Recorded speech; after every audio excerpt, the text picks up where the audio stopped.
10 লক্ষের অধিক ভক্তবৃন্দের সমাগমে বাংলাদেশে সর্ববৃহৎ শিবরাত্রি মহোৎসব পালিত হয় সীতাকুণ্ডের চন্দ্রনাথ ধামে। শিব শম্ভু কি জয়, হর হর মহাদেব। সুপ্রিয় ভক্তবৃন্দ, কলির মহাতীর্থ নামে খ্যাত বাংলাদেশের সীতাকুণ্ডের নিকটে চন্দ্রনাথ পাহাড়ের উপরে অবস্থিত চন্দ্রনাথ মন্দিরে শিব চতুর্দশীর মেলার অপূর্ব দৃশ্য এবং শিবরাত্রি মহোৎসবের দৃশ্য আমরা আজকের এই ভিডিওতে তুলে ধরতে চেষ্টা করব।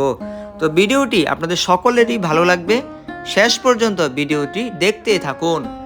আমরা এখন এক এক করে এই মন্দিরের ইতিহাস এবং এই মন্দিরের মহিমা জানব, তার পাশাপাশি এই শিব চতুর্দশী মহোৎসব দর্শন করব।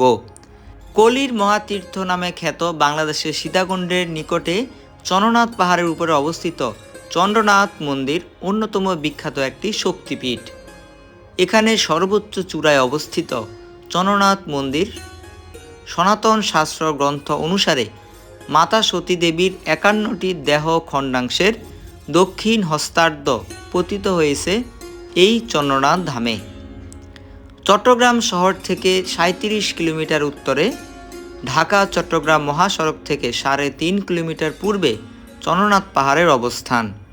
আর এই সর্বোচ্চ চূড়ার উচ্চতা 1155 ফুট। এই চূড়াতে চন্দ্রনাথ মন্দির অবস্থিত। চন্দ্রনাথ ধামে যাওয়ার পূর্বেই আমরা বেশকুণ্ড দর্শন করব। এই সেই বেশকুণ্ড, যে বেশকুণ্ডটি স্বয়ং ব্যাসদেব রচনা করেছিলেন। তো চন্দ্রনাথ মন্দিরে যাওয়ার পথেই বেশকুণ্ডের পশ্চিম পারে এবং ভৈরব মন্দিরের বাম পাশে একটি বিশাল বটবৃক্ষ আছে, আর এই অক্ষয় বট নামে এটি পরিচিত। চন্দ্রনাথ মন্দিরের পাদদেশে আছে উল্টা পাতালকালী মন্দির, ক্রমদেশ্বরী কালী মন্দির, তাছাড়াও রয়েছে মহাশ্মশান ভবানী মন্দির, অন্নপূর্ণা মন্দির সহ আরও সনাতনী স্থাপনা। আমরা এখন বেশকুণ্ডের পাড়ে দাঁড়িয়ে আছি। এই বেশকুণ্ডতে শিব চতুর্দশী তিথিতে স্নানের ফলে আপনি গঙ্গা স্নানের সম পরিমাণ ফল লাভ করতে পারবেন। সত্যযুগে রাজা দক্ষের যজ্ঞে পতিদেব দেবাদিদেব মহাদেবের অপমান সহ্য করতে না পেরে মা সতী সেই যজ্ঞকুণ্ডে দেহত্যাগ করেন। পরবর্তীতে মহাদেব মা সতীর মৃতদেহ কাঁধে নিয়ে বিশ্ব ব্রহ্মাণ্ড কম্পিত করে প্রলয় নৃত্য শুরু করেন। কোনোভাবেই দেবাদিদেবের এই তাণ্ডব নৃত্য থামছিল না। তাই ভগবান বিষ্ণুর সুদর্শন চক্র দ্বারা মা সতীর মৃতদেহকে খণ্ডিত করেন।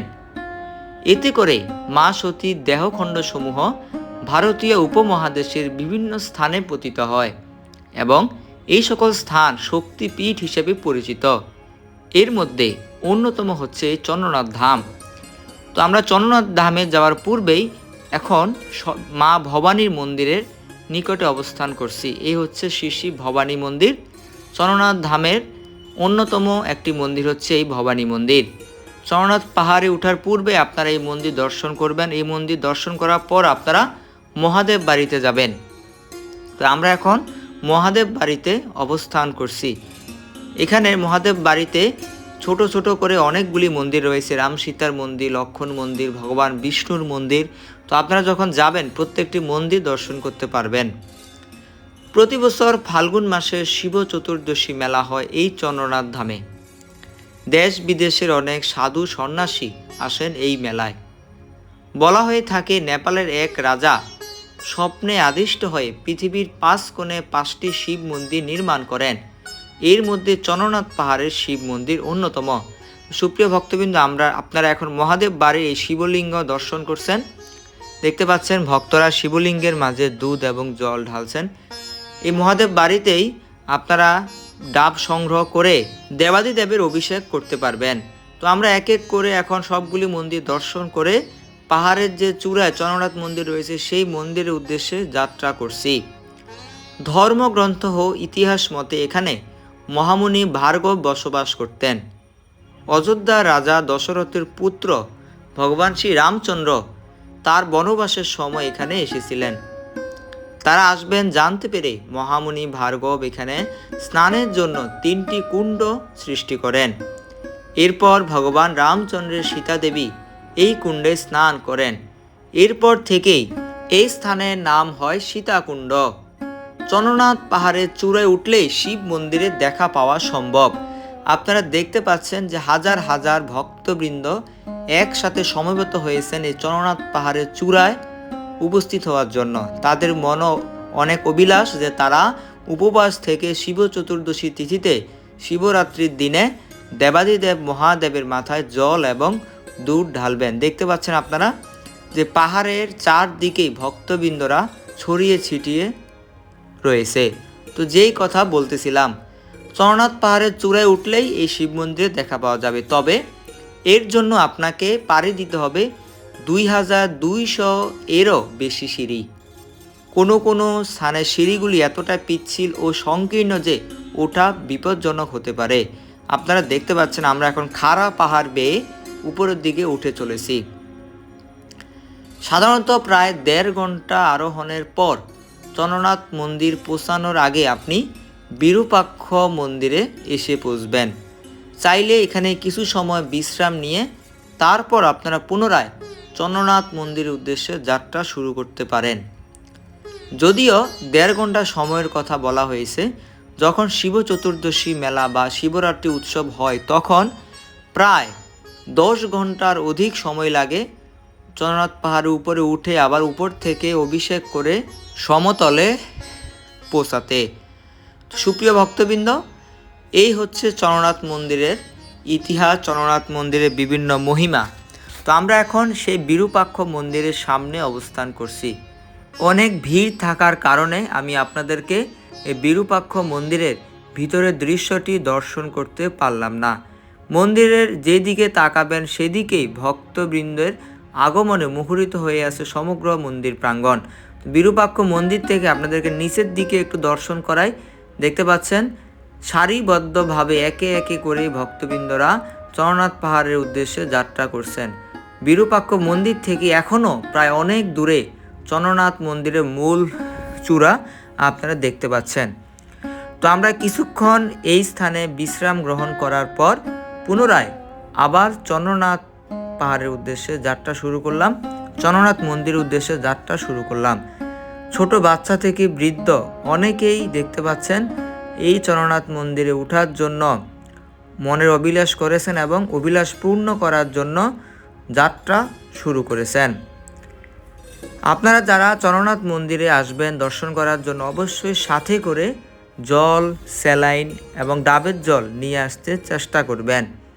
কেননা যখন আপনারা চন্দ্রনাথ পাহাড়ে আরোহণ করবেন, আরোহণ করার কারণে কিছু সময় পরে আপনাদের গলা শুকিয়ে যাবে, তাই অবশ্যই জল, ডাবের জল, স্যালাইন এগুলি সাথে করে নিয়ে আসবেন। তো আমরা প্রায় অর্ধেকের উপরে পথ পাড়ি দিয়ে মন্দিরের খুব কাছাকাছি অবস্থান করছি। তো যত উপরের দিকে যাচ্ছিলাম রাস্তাগুলি ততই সরু এবং চিকন হচ্ছিল। তো বলতে বলতে অবশেষে আমরা চন্দ্রনাথ মন্দিরের সামনে এসে উপস্থিত হলাম। চন্দ্রনাথ ধাম কি জয়, দেবাদিদেব মহাদেব কি জয়, শিব শম্ভু কি জয়। সুপ্রিয় ভক্তবৃন্দ দেখতে পাচ্ছেন এই হচ্ছে চন্দ্রনাথ মন্দির। এই চন্দ্রনাথ মন্দিরে প্রবেশ করার জন্য ভক্তবৃন্দগণ ভিড় করে আছে। তো যতটা না কষ্ট করে আমরা চন্দ্রনাথ মন্দিরের মূল চূড়ায় এসে উপস্থিত হয়েছি, তার চেয়ে কয়েক গুণ কষ্ট করে আপনাকে চন্দ্রনাথ মন্দির থেকে নিচের দিকে নামতে হবে। কেননা আমরা আঁকা বাঁকা পথ বেয়ে চন্দ্রনাথ পাহাড়ের এই চন্দ্রনাথ মন্দিরে এসে উপস্থিত হয়েছি, কিন্তু যখন আপনি নিচের দিকে নামবেন অর্থাৎ মন্দির দর্শন করে যখন পুনরায় আপনার স্বভূমির দিকে যাত্রা করবেন, তখন ওই চন্দ্রনাথ পাহাড় থেকে যে রাস্তাটি নেমে গেছে সমতলের দিকে, ওই রাস্তাটি সম্পূর্ণ খাড়া এবং একটু অসতর্ক হলে আপনারা এদিক ওদিক পড়ে যেতে পারেন। এই হচ্ছে এই স্থানে দেবাদিদেব মহাদেবের অপূর্ব দর্শন। দেখতে পাচ্ছেন সকলে অভিষেক করছেন, প্রণাম করছেন। তো আমরা আপনাদেরকে এই চন্দ্রনাথ পাহাড়ে চারপাশটা একটু দর্শন করাই। দেখতে পাচ্ছেন মন্দিরের যেদিকে তাকাবেন সেদিকে শুধু ভক্তবৃন্দের মহাসমাগম। বিরূপাক্ষ মন্দিরের দৃশ্য আপনারা দেখতে পাচ্ছেন, অনেক দূরে অবস্থিত এই বিরূপাক্ষ মন্দির। সাধারণত শিব চতুর্দশী বা শিবরাত্রির সময় অনেক ধুলাবালি উড়ার কারণে আপনাদের সাথে একটি অপূর্ব দৃশ্য আমি তুলে ধরতে পারলাম না। সেটি হচ্ছে চন্দ্রনাথ পাহাড়ের চূড়া থেকে বলতে গেলে প্রায় চট্টগ্রাম শহরের বিভিন্ন দৃশ্য দেখতে পাওয়া যায়। আবার আপনারা বঙ্গোপসাগরকে সরাসরি এই চন্দ্রনাথ পাহাড়ের চূড়া থেকে দর্শন করতে পারবেন। তো সুপ্রিয় ভক্তবৃন্দ, আমরা বাবা চন্দ্রনাথকে দর্শন করার পর, অভিষেক করার পর পুনরায় নিচের দিকে যাত্রা শুরু করলাম। দেখতে পাচ্ছেন যে রাস্তাগুলি একদম খাড়া। এইভাবেই মূলত আমাদেরকে খাড়া রাস্তা বেয়ে নিচের দিকে নামতে হবে। তো কিছু দূর গেলেই আপনারা অদ্ভুত কিছু দৃশ্য দেখতে পাচ্ছেন, অর্থাৎ রাস্তাগুলি সরু এবং প্রশস্ত না হওয়ার কারণে প্রতিটি স্থানে অনেক ভক্তবৃন্দ একসাথে জমাট বেঁধে আছে। সবচেয়ে অবাক লাগবে এটাই যে এই স্থানে আমি প্রায় 4 ঘন্টা দাঁড়িয়ে থাকি, না সামনে না পিছে, এই স্থানেই আমাকে 4 ঘন্টার উপরে দাঁড়িয়ে থাকতে হয়। সর্বমোট আমি সকাল 11টায় চন্দ্রনাথ পাহাড়ের উদ্দেশ্যে যাত্রা শুরু করি এবং রাত প্রায় 12টায় আমি চন্দ্রনাথ পাহাড় থেকে নেমে সমতলে এসে উপস্থিত হই। আপনারা দেখতে পাচ্ছেন যে কয়েক হাজার ভক্তবৃন্দ একসাথে এক জায়গায় সমবেত হয়ে আছে। আপনারা যারা ভিডিওটি দর্শন করছেন, যাদের পিতামাতা অনেক বয়স্ক হয়ে গেছে, বিশেষ করে 60 বছরের উপরে, আর যাদের ছোট বাচ্চা রয়েছে, বিশেষ করে মায়ের দুগ্ধ পান করে এরকম ছোট বাচ্চা, কৃপা করে এই ছোট বাচ্চাদেরকে নিয়ে এবং বৃদ্ধদের নিয়ে এই চন্দ্রনাথ পাহাড়ে আরোহণ করার চেষ্টা করবেন না। কেননা যদি আরোহণ করতে চান, বিশেষ করে শিব চতুর্দশী মেলায়, তাহলে অবশ্যই আপনাকে অনেক সতর্ক থাকতে হবে। আর মূল কথা হচ্ছে, বছরের অন্যান্য সময় এতটা ভিড় থাকে না, ওই সময় এসে আপনারা বাবা চন্দ্রনাথকে দর্শন করতে পারেন। তো দেখতে পাচ্ছেন যে রাত যত গভীর হচ্ছে, ভক্তবৃন্দের সমাগমে মুখরিত হচ্ছে এই চন্দ্রনাথ ধামের মন্দির প্রাঙ্গণ। তো আমরা পুনরায় মহাদেব বাড়িতে এসে উপস্থিত হলাম। দেখতে পাচ্ছেন এখানে অনেকেই মহাদেবের উদ্দেশ্যে প্রদীপ নিবেদন করছেন। তো আমরা মহাদেব বাড়ি থেকে সরাসরি ব্যাসকুণ্ড গিয়ে স্নান করব এবং স্নান করে তারপর পুনরায় আমাদের গন্তব্যের উদ্দেশ্যে যাত্রা শুরু করব। তো সুপ্রিয় ভক্তবৃন্দ, আশা করি ভিডিওটি আপনাদের ভালো লেগেছে। ভিডিওটি ছড়িয়ে দিয়ে আপনার প্রিয়জনকেও এই চন্দ্রনাথ ধাম দর্শন করার সুযোগ করে দিন। জয় চন্দ্রনাথ ধাম কি জয়।